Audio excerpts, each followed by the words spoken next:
So what's up guys, this is astrologer Sunil Kumar. दोस्तों, मेरे इस वीडियो में आपका स्वागत है।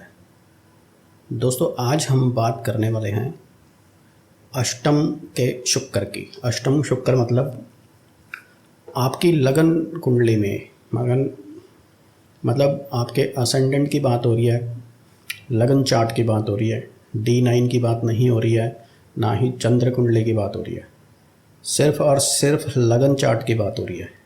लगन चार्ट में यदि अष्टम भाव में शुक्र है, आपका वीनस 8th हाउस में है आपकी कुंडली के, तो आपके जीवन पर ये कैसे असर डालेगा, इसके क्या प्रभाव आएंगे, क्या नेगेटिव रिजल्ट्स आएंगे, क्या पॉजिटिव रिजल्ट्स आएंगे, इसी बारे में आज हम चर्चा करेंगे।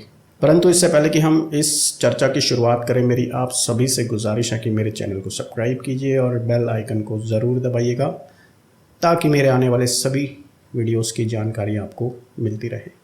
तो चलिए शुरू करते हैं। तो दोस्तों, हमने लास्ट वीक बात की थी गुरु सप्तम भाव की। जिन भी लोगों ने वो वीडियो नहीं देखा है वो प्लेलिस्ट में जाकर देख सकते हैं। जो लोग नए जुड़े हैं वो मेरे चैनल को सब्सक्राइब कर सकते हैं, क्योंकि इस चैनल पे जो है आपको एस्ट्रोलॉजी से रिलेटेड मैं काफ़ी ज्ञान देने वाला हूँ। जो लोग सीखना चाहते हैं, जो लोग नॉलेज लेना चाहते हैं, वो लोग इस चैनल से जुड़ सकते हैं, क्योंकि हम रेगुलर वीडियोस टॉपिक्स पे एस्ट्रोलॉजी के बनाते रहेंगे। अभी फ़िलहाल हमारी जो श्रृंखला चल रही है, प्लैनेट्स की श्रृंखला चल रही है, कौन से भाव में कौन सा प्लैनेट क्या रिज़ल्ट देता है। हमने शुक्र प्लैनेट से स्टार्ट किया है, धीरे धीरे सभी 9 ग्रहों को हम कवर करेंगे। तो आज हम बात कर रहे हैं शुक्र 8वें भाव की। तो दोस्तों, 8वां भाव होता क्या है? सबसे पहले तो तुम्हारा ये जानना ज़रूरी है कि अष्टम भाव कौन सी चीज़ों से जो है रिलेट करता है।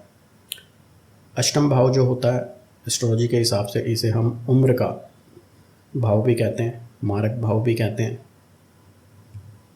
अष्टम भाव जो है वन ऑफ द जो वर्स्ट हमारे हाउसेस होते हैं, या कह लो अशुभ हाउसेस में, अशुभ भावों में गिने जाते हैं। छठा, 8वां और 12वां घर। तो 8वां घर भी अशुभ माना जाता है। 8वां घर जो होता है वो गुप्त विद्याओं से जुड़ा हुआ होता है, रिसर्च से जुड़ा हुआ होता है। विदेश का भी अष्टम भाव माना जाता है, क्योंकि ये ओवरसीज़ हाउस होता है। अष्टम भाव आपके ससुराल का भी होता है, क्योंकि ये आपके पति या पत्नी का कुटुंब भाव होता है। मतलब सप्तम से दूसरा भाव मतलब आपके पार्टनर का कुटुंब भाव, तो आपका ससुराल का भाव भी है। और ये आपकी इनहेरिटेंस प्रॉपर्टी का भी भाव होता है। अगर अष्टम भाव से अगर आपको अपनी बाप दादा की जो प्रॉपर्टी है या संपत्ति है आपको मिलेगी या नहीं मिलेगी, ये जानना चाहते हैं, तो ये भी अष्टम भाव से देखा जाता है। और अगर हम मेडिकल एस्ट्रोलॉजी की बात करें तो हमारा एब्डोमिनल एरिया, हमारे पैरों का स्थान जो होता है वो अष्टम भाव से माना जाता है।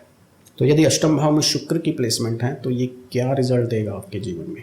सबसे पहले तो काफ़ी हाई चांसेस होते हैं कि ऐसा जातक जो है परदेश में निवास करता है। शुक्र अगर अष्टम में है तो ऐसे लोग अपने जन्म स्थान से दूर रहते हैं या विदेश में सेटल होते हैं। तो जो लोग भी विदेश जाना चाहते हैं और अगर उनका शुक्र अष्टम में है तो बहुत ज़्यादा पॉसिबिलिटीज़ रहती हैं कि आप लोगों का विदेश में सेटलमेंट हो सकता है, विदेश से पैसा कमा सकते हो।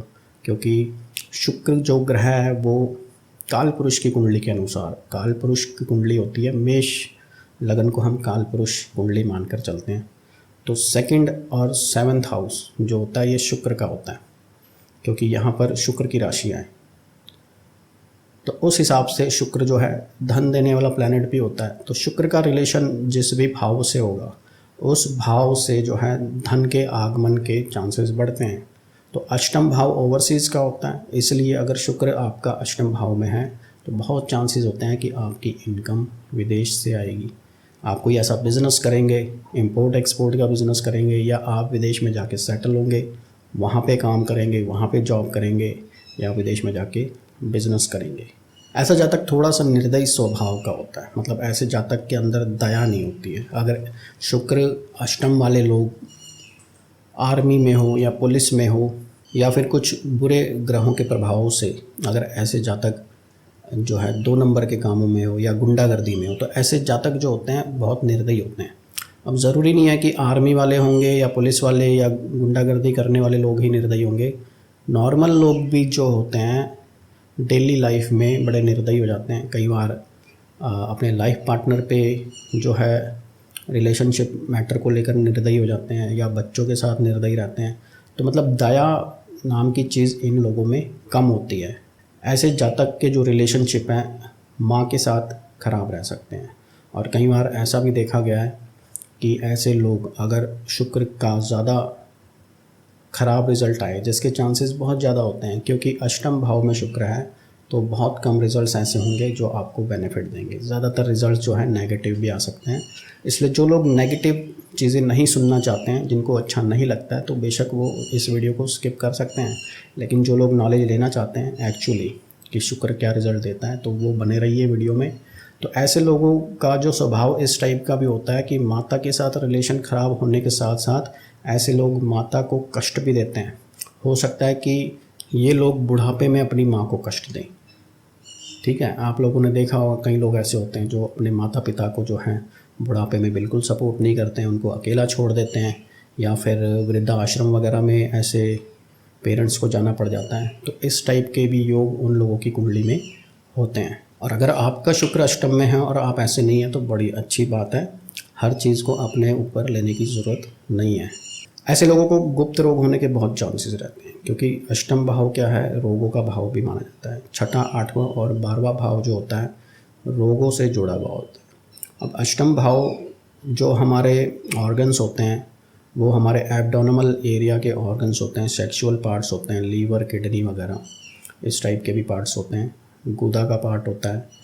ठीक है, तो जो हमारे सेक्सुअल पार्ट्स हैं उनके ऊपर इफ़ेक्ट डालता है। अगर शुक्र अष्टम भाव में है तो गुप्त रोग होने के चांसेस रहते हैं। गुप्त रोग बेसिकली इसलिए कहा गया है क्योंकि नॉर्मली अगर सेक्सुअल पार्ट्स पे या गुदा रोग किसी को हो जाते हैं तो ऐसे रोगों को लोग छुपाते हैं, शर्माते हैं या अच्छा फील नहीं करते कि उसके बारे में किसी को डिस्कस करें।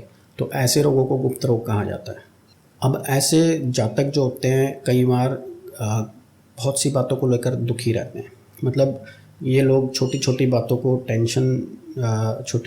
की टेंशन अपनी लाइफ में लेते हैं और अधिकतर ऐसे लोग दुखी भी रहते हैं। चाहे उस बात पर दुखी होना ज़रूरी ना हो, अगर उस बात को इग्नोर कर दिया जाए तो इनकी लाइफ बेहतर हो सकती है। लेकिन फिर भी इन लोगों की एक हैबिट होती है कि ये छोटे से छोटे मैटर को बड़ा बना लेते हैं और उसी मैटर को सोचते रहना और दुखी रहना। इन लोगों की जो है अवैध संबंध में भी रुचि होती है। शुक्र अगर अष्टम भाव में है, स्पेशली अगर पीड़ित है, जिसके चांसेस बहुत ज़्यादा है। देखो, अष्टम भाव में कोई भी शुभ ग्रह आ जाएगा तो वो वैसे भी पीड़ित हो जाएगा। तो यहाँ पर शुक्र जो है अवैध संबंधों में ऐसे जातक की रुचि कर देता है। यदि कोई शुभ प्रभाव हो, गुरु की दृष्टि हो, तो ही ऐसा जातक इन चीज़ों से इन ऐसे संबंधों से दूर रह सकता है। अन्यथा ऐसे जातकों के बाहर संबंध, एक्स्ट्रा मैरिटल अफेयर्स होने के पूरे चांस होते हैं। ऐसा जातक एक एस्ट्रोलॉजर भी हो सकता है। देखो, ज्योतिष का ज्ञान होता है इन लोगों को, या ज्योतिष में रुचि हो सकती है। क्यों? हमें ये बताया गया है कि शुक्र जो होता है वो भोग विलास का ग्रह है। भोग विलास, अय्याशी करना या ऐशो आराम का या लग्जरी लाइफ का ग्रह है। लेकिन बहुत कम लोगों को ये बताया जाता है कि शुक्र भी गुरु की तरह एक ज्ञानवर्धक प्लैनेट है। मतलब शुक्र भी जो है असुरों के गुरु थे। मतलब ज्ञान तो शुक्र के पास भी है। और जब शुक्र अष्टम भाव में बैठ जाता है तो ऐसे लोगों की रुचि जो है ऑकल्ट साइंस में आ जाती है। तो ऑकल्ट साइंस में ज्योतिष भी आता है।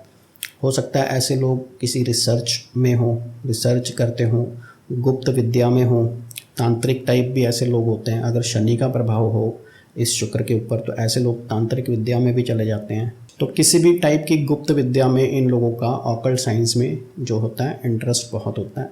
नॉर्मली जो देखी जाती है वो ज्योतिष विद्या होती है। अगर हम इंडिया की बात करें, इंडिया से बाहर वालों को भी अपने अपने देश की जो एस्ट्रोलॉजी होती है उनमें इंटरेस्ट होता है। जैसे चाइनीज़ एस्ट्रोलॉजी अलग होती है, वेस्टर्न एस्ट्रोलॉजी अलग होती है। तो ऐसे लोगों का इंटरेस्ट अपने अपने देश के हिसाब से, एनवायरनमेंट के हिसाब से एस्ट्रोलॉजी के अंदर जाता है और ऑपल साइंस के अंदर जाता है। और अगर ऐसे जातक का बुध भी अच्छी स्थिति में हो, शुक्र अष्टम भाव में हो और बुध की स्थिति अच्छी हो, शुभ हो, तो फिर ऐसा जातक एक विख्यात ज्योतिष भी बन सकता है, मतलब पॉपुलर फेमस एस्ट्रोलॉजर बन सकता है। ऐसे जातक के अधिकतर जो प्रेम संबंध होते हैं वो विफल हो जाते हैं, मतलब इनके जितने भी अफेयर होते हैं शादी से पहले वो शादी में कन्वर्ट नहीं होते हैं, टूट जाते हैं रिलेशनशिप। अगर अष्टम भाव का शुक्र हो तो ऐसे जातकों को जो है प्रेम संबंध नहीं चलते हैं, इनके प्रेम संबंध टूट जाते हैं। और अष्टम भाव का यदि शुक्र हो तो ऐसे जातकों का जो संबंध होता है किसी विधवा स्त्री से या विदुर जो पुरुष होगा उसके साथ बनने के चांसेस रहते हैं, मतलब जिनका लाइफ पार्टनर की डेथ हो गई हो तो ऐसे जातकों के साथ भी इन लोगों के रिलेशन बन जाते हैं। और यदि शुक्र यहाँ पर बली हो, बली कैसे होगा, या तो अपने साइन का होगा, अपनी राशि का होगा, या अपनी उच्च की राशि में होगा, है ना, मीन राशि में हो या तुला राशि में हो या वृषभ राशि में हो शुक्र यहाँ पर, और बली हो, डिग्री वाइज भी अच्छी सिचुएशन हो फिर ऐसे जातकों को फ़ायदा मिलता है जुए सट्टे लॉटरियों से। हो सकता है कि ऐसे लोग ट्रेडिंग करते हों, शेयर मार्केट से पैसा कमाते हों, या जुए सट्टे लॉटरी से भी ऐसे लोग पैसा कमाते हों। और तो और इनको जो संबंध बनते हैं इनके ऐसे लोगों से बनते हैं संबंध जो इनको आर्थिक लाभ देते हैं। मतलब आपने सुना होगा कि जिन लोगों को एक्स्ट्रा मैरिटल अफेयर कह लो या नॉर्मली भी अफेयर हो जाते हैं और जो पार्टनर्स मिलते हैं इनको, चाहे मेल हो चाहे फीमेल हो, वो इनको जो है पैसा देते हैं, खूब पैसा इनके ऊपर लुटाएंगे, घुमाएंगे फिराएंगे, पैसा खर्च करेंगे, जो भी ये मांगेंगे इनको मिलेगा। तो शुक्र अगर अष्टम भाव में बली होगा तो ऐसे लोगों को जो है पार्टनर्स के थ्रू पैसा मिलता है। मैं मैरिटल पार्टनर की बात नहीं कर रहा हूँ, पति पत्नी की बात नहीं कर रहा हूँ, जो एक्स्ट्रा संबंध बनेंगे इनके उनसे फ़ायदा होता है। और इनको वसीयत से भी काफ़ी धन प्राप्ति होती है। मतलब अगर शुक्र बली हो तो ऐसे जातक को जो है इनहेरिटेंस प्रॉपर्टी अच्छी मिलती है। वो बात अलग है कि ये लोग उस प्रॉपर्टी को संभाल नहीं पाते हैं, उड़ा देते हैं अपनी ऐशो आराम में और अय्याशी में। ऐसे लोग उस पैसे को जो है गंवा देते हैं या उड़ा देते हैं। और ऐसे लोगों को जो है शादी में दहेज भी अच्छा प्राप्त होता है, चाहे मेल हो चाहे फीमेल हो। लाइफ पार्टनर की फैमिली की तरफ से भी अच्छा सपोर्ट मिलता है और अच्छा दहेज मिलता है। ये सिचुएशन तब बनती है जब शुक्र बली होगा। अच्छा, इन लोगों के साथ अगर शुक्र अच्छे प्रभाव में हो, बली हो, तो इन लोगों की जो मृत्यु होती है, क्योंकि अष्टम भाव मृत्यु का भाव है, तो जो भी प्लैनेट इस भाव से रिलेट करेगा तो उस जातक की मृत्यु उसी प्लैनेट के अकॉर्डिंगली होती है। तो बेसिकली शुक्र क्या है? बेसिकली शुक्र एक सुख देने वाला प्लैनेट है। हमारे 9 ग्रहों में से यही प्लैनेट है जो शारीरिक सुख और मानसिक सुख प्रदान करता है, शुक्र। ठीक है, तो जब शुक्र अच्छी अवस्था में हो अष्टम भाव में तो ऐसे जातक की मृत्यु जब भी होगी बहुत ही शांत तरीके से होगी। मतलब जातक को तकलीफ़ नहीं होगी मरते वक्त, बहुत शांत एनवायरनमेंट में बड़े अच्छे तरीके से, मतलब इसको महसूस भी नहीं होगा कब इसकी डेथ होगी। भयंकर डेथ नहीं होती इनकी कि बहुत ज़्यादा तड़प के बहुत ज़्यादा बीमारी से परेशान हो के मरे या अचानक किसी भयंकर एक्सीडेंट में मृत्यु हो गई। इनकी जब भी मृत्यु होगी एक शांत एनवायरनमेंट में होगी और इनको पता भी ना चले, इस टाइप से।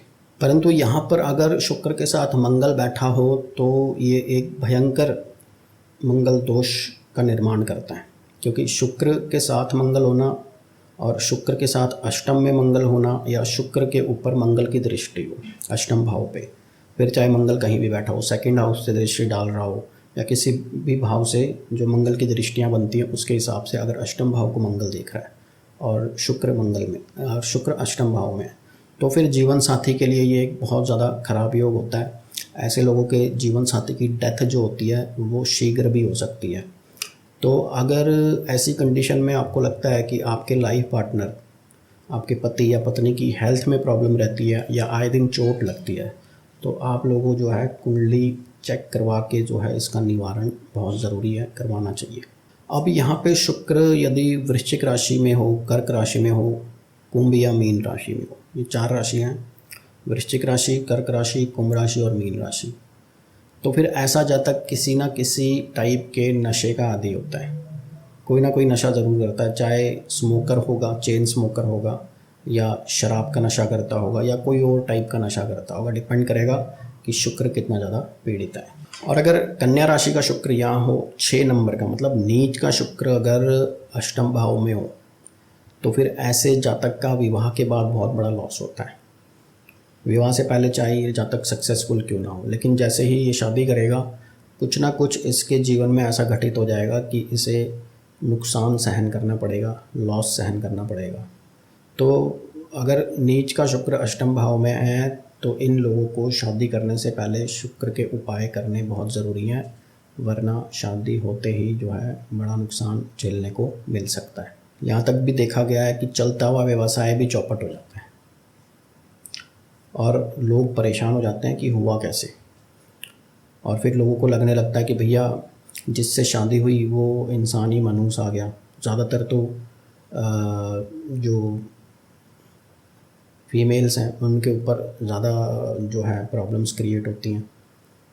अगर पुरानी सोच की फैमिलीज़ हैं, पुराने टाइप की फैमिलीज़ हैं जो जिसमें सास है, ससुर है, तो ऐसे लोग फिर जो है ऐसी फीमेल्स को स्पेशली टॉर्चर करना शुरू कर देते हैं कि भाई जब से शादी हुई है, जब से ये आई है, इसके पैर ऐसे पड़े हैं कि भाई सब कुछ चौपट हो गया। लेकिन वो योग वो आपकी कुंडली में ही है, किसी के आने से कुछ नहीं हुआ है।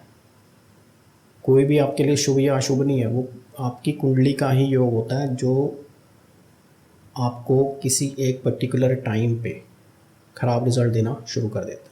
अगर पहले से ही आपको पता हो, फिर एस्ट्रोलॉजी का यही तो एडवांटेज है। एस्ट्रोलॉजी कोई जादू टोना नहीं है, लेकिन अगर पहले से पता हो कि आपका शुक्र पीड़ित है, अष्टम भाव में नीच का है, तो आप ऐसी चीज़ों को करने से पहले संभल के करेंगे, उसका कुछ उपाय कराएंगे, इलाज कराएंगे, ताकि आपकी चलती हुई लाइफ डिस्टर्ब ना हो, आपका चलता हुआ बिजनेस चौपट ना हो। तो यही एडवांटेज है एस्ट्रोलॉजी को जो है मानने का। अगर ना मानो तो कुछ भी नहीं है ना। और सिचुएशन कई बार तो ऐसी भी बन जाती है कि इन लोगों को फिर कर्जे लेकर, और इसी के विपरीत अगर शुक्र उच्च का हो यहाँ पे मीन राशि का, तो विपरीत फल प्राप्त होते हैं। फिर शादी के बाद सक्सेस मिलती है। फिर ऐसी जो बहू आती है घर में, तो उसको फिर रानी बना के रखते हैं लोग कि वाह, जब से इस बहू के कदम पड़ गए घर में, तब से राजा बन गए, सब शीश महल बन गया, है ना। लेकिन वो तो आपकी अपनी कुंडली के योग थे कि भाई आपकी जब मैरिज होगी तो आपको सक्सेस मिलेगी। कुछ लोगों के योग होते हैं कि मैरिज होने के बाद सक्सेस नहीं मिलती है, उल्टा चौपट हो जाता है सब कुछ। तो उसके लिए कुंडलियाँ चेक करना बहुत ज़रूरी होती है। अब शुक्र अगर वृश्चिक और कुंभ राशि का है, तो ऐसे लोगों को अधिकतर जो है आर्थिक तंगी बनी रहती है, क्योंकि वृश्चिक राशि में शुक्र और जो है कुंभ राशि का शुक्र यहाँ पर आपके सीधा दृष्टि सेकंड हाउस पे डालता है। जो सेकंड हाउस क्या है आपका, धन का है। तो ये शुक्र आपके ऊपर, आपके पास जो है धन टिकने नहीं देगा, बहुत ज़्यादा खर्चीला बना देगा आपको। जितना धन आएगा आप अपनी ऐशो आराम अय्याशियों में लुटा दोगे, यहाँ तक कि जो आना होगा उससे पहले ही खर्चा डिसाइड कर लोगे आप कि इस महीने इतनी सैलरी आनी है, चलो वो ले लेते हैं, वो ले लेते हैं। तो खर्चों पे कंट्रोल नहीं रहता है। और मैं तो हमेशा कहता हूँ शुक्र धन देने वाला प्लैनेट नहीं होता है, वो धन खर्च करवाने वाला प्लैनेट होता है। एक ही प्लैनेट है जो धन खर्च करवाता है, वो शुक्र है। क्योंकि आपको अपनी लाइफ में जो फैसिलिटीज़ चाहिए वो सोच कौन बनाता है, वो शुक्र ही बनाता है, ठीक है। इसीलिए आप पैसा खर्चते हो, आपको हर चीज़ में फैसिलिटी चाहिए, अच्छा खाना पीना, अच्छे कपड़े, गाड़ी चाहिए, बड़ा घर चाहिए। तो आप जो खर्चा करते हो वो शुक्र ही करवाता है। लालच ही शुक्र, खर्चा करने की जो लालच देता है या हैबिट देता है वो शुक्र देता है।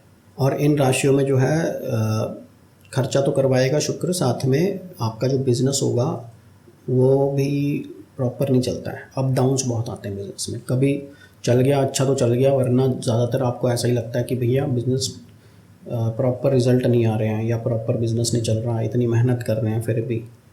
तो उस केस में भी शुक्र को ठीक करना बहुत ज़रूरी है। अब आप लोगों में से कुछ लोग सोचेंगे कि क्या हम ऐसे प्लैनेट्स जो खराब योग बनाकर बैठे हैं हमारी कुंडली में, उनको ठीक कर सकते हैं? तो मैं कहूँगा बिल्कुल कर सकते हो। आप 100% ठीक नहीं कर सकते हो, लेकिन कुछ परसेंट तक आप उसके रिज़ल्ट्स को मॉडिफाई कर सकते हो। अगर आप उससे जुड़े हुए उपाय करोगे तो जो वो प्रॉब्लम्स हैं वो कम हो जाएंगी आपकी लाइफ में। और अगर किसी प्लैनेट की प्रॉब्लम कुछ परसेंट भी कम कर लेते हो तो ये आपके जीवन में बहुत बड़ा बदलाव कर देते हैं। छोटा मोटा बदलाव नहीं होता है। फिर ये समझ लो कि जहाँ आपकी बिल्कुल इनकम नहीं बन रही थी, आपकी इनकम बनना शुरू हो जाएगी। जहाँ कम बन रही थी वहाँ बढ़ जाएगी। इस टाइप से रिजल्ट्स आते हैं। वृषभ राशि मतलब 2 नंबर, धनु और कर्क राशि 4 नंबर और 9 नंबर, है ना। इसमें अगर शुक्र होगा तो ऐसे जातक के जो है अवैध संबंधों में बहुत ज़्यादा रुचि होती है। मतलब सेक्सुअल एक्टिविटीज़ में बहुत ज़्यादा इंटरेस्ट होता है और ये बाहर जाके रिलेशन बनाने में इन लोगों का बड़ा इंटरेस्ट होता है। स्पेशली इन राशियों की बात कर रहा हूँ। तो होता क्या है कि इसी अवगुण के कारण इनको गुप्त रोग हो जाते हैं। जब ये लोग बाहर रिलेशन बनाना शुरू कर देते हैं, मल्टीपल सेक्सुअल रिलेशन बनाना शुरू कर देते हैं, तो इनको एंड में जाके जो है कोई ना कोई गुप्त रोग अवश्य हो जाता है। तो हो सकता है कि कोई अच्छा प्लैनेट दृष्टि डाले तो आप बच गए हो, आप ऐसा नहीं कर रहे हो। और अगर ऐसा है आपकी लाइफ में तो फिर आपको अवश्य ही ये सब चीज़ें रोकनी पड़ेंगी, वरना आपको आगे जाके बहुत ज़्यादा तकलीफ़ होगी। मकर राशि का शुक्र और सिंह राशि 10 नंबर और 5 नंबर में अगर शुक्र अष्टम भाव में बैठा है तो फिर पारिवारिक सुख कम मिलता है। मतलब ऐसे लोग अपने परिवार से ज़्यादातर दूर रहते हैं। हो सकता है कि विदेश में जाके सेटल हो जाते हैं तो अपनी फैमिली से दूर रहते हैं। कई कई केसेस में ये भी देखा है कि पति पत्नी भी दूर रह रहे हैं सिर्फ काम करने के लिए। बहुत रेयर इनका मिलना हो पाता है, साल में एक बार मिलते हैं या कुछ महीनों में एक बार मिलते हैं। तो शुक्र अगर मकर राशि में होगा या जो है सिंह राशि में होगा अष्टम भाव में, तो ऐसे लोग जो हैं इन लोगों को पारिवारिक सुख कम मिलता है, अकेला ज़्यादा रहना पड़ता है। और कई बार अगर कारण ये भी ना हो कि कहीं काम कर रहे हैं, जो मानसिक विरोध होता है ना पति पत्नी के बीच में, उसके कारण भी ऐसे लोग कई बार अलग रहते हैं। रिलेशन मतलब मैरिज टूटेगी नहीं, टूट भी सकती है अगर और भी कोई खराबी हो, लेकिन अगर नहीं भी टूटी तो ऐसे लोग अधिकतर अपने मानसिक विरोध के कारण दूर दूर रहते हैं, अलग अलग सिटीज़ में भी रहते हैं, कई बार देखा गया है। अब यहाँ पर इसी टाइप से जो है ज़्यादातर ख़राब रिज़ल्ट ही शुक्र दे पाता है, क्योंकि एक रूल है, अशुभ जो हाउसेज होते हैं, अशुभ घर जो होते हैं भाव, उनमें अगर शुभ प्लैनेट बैठेंगे तो वो अधिकतर ख़राब ही रिज़ल्ट देते हैं। बाय चांस कोई शुभ दृष्टि पड़ गई तो फिर आपको थोड़े बहुत अच्छे रिज़ल्ट मिल जाएंगे। और अगर कोई नेगेटिव दृष्टि में ही आ गया, ऑलरेडी राहु की दृष्टि पड़ गई शुक्र पे, शनि की दृष्टि हमेशा ख़राब होती है। शनि की दृष्टि को आप कभी भी पॉजिटिव लेकर नहीं चल सकते हो, क्योंकि मैंने सुना है कई महाज्ञानी ये ज्ञान देना शुरू कर देते हैं कि शनि जो है दृष्टि डालेगा तो अगर जैसे उच्च का शनि हो गया तो उसकी दृष्टि भी अच्छी होगी। नहीं, उसकी दृष्टि नीच की होगी, क्योंकि जहाँ पर वो उच्च का हो रहा है वो अपने सामने वाले भाव में नीच का हो रहा है, तो उसकी दृष्टि नीच की मानी जाएगी, तो वो और भी ज़्यादा खतरनाक है। ठीक है, तो शनि की दृष्टि पड़ जाए या राहु की दृष्टि पड़ जाए शुक्र पे, यहाँ तक कि मंगल की दृष्टि भी या मंगल का कंजक्शन भी अच्छा नहीं रहेगा अष्टम भाव में, जो कि मैरिटल रिलेशन को ख़राब करेगा या लाइफ पार्टनर की एज को कम कर सकता है। तो शुक्र के अधिकतर ख़राब रिजल्ट यहाँ देखे गए हैं। तो ऐसी सिचुएशन में क्या करना है, शुक्र से रिलेटेड उपाय करने हैं। कुंडली को उपाय जो है ऐसे मत कीजिए कि कहीं से भी आपने वीडियो देख लिया, किसी ने कोई उपाय सजेस्ट कर लिया और आपने कर लिए, उसमें आपको नुकसान भी हो सकता है। इसीलिए मैं कभी भी कोई उपाय जो है वीडियोस में नहीं बताता हूँ, क्योंकि मैं नहीं चाहता हूँ कि अगर मेरा कोई बताया उपाय किसी का नुकसान करवा दे। उपाय आपकी कुंडली को देखकर ही बताए जा सकते हैं, सिचुएशन क्या है। ठीक है, अगर शुक्र पीड़ित है तो कौन से प्लैनेट की दृष्टि में है, मंगल की दृष्टि में है, राहु की दृष्टि में है, शनि की दृष्टि में है, तो उस केस में उन प्लैनेट्स की भी रेमेडी करनी पड़ेगी। ठीक है, और शुक्र की तो करनी ही पड़ेगी।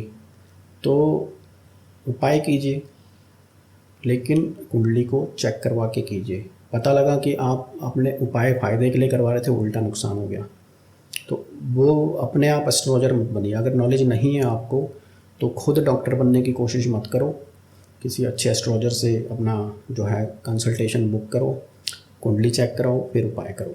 और अगर आप में से किसी को मुझसे कंसल्टेशन करना है तो मेरा नंबर व्हाट्सएप का आपको स्क्रीन पे मिल जाएगा। व्हाट्सएप पे मुझे मैसेज करके जो है अपना आप पेड कंसल्टेशन बुक कर सकते हो। मुझे आशा है कि आपको मेरा ये वीडियो पसंद आया होगा। अगर पसंद आए तो प्लीज़ लाइक ज़रूर कीजिएगा और इस वीडियो को अपने दोस्तों के साथ शेयर ज़रूर कीजिएगा। और अब हम मिलेंगे हमारे नेक्स्ट वीडियो में, तब तक के लिए धन्यवाद।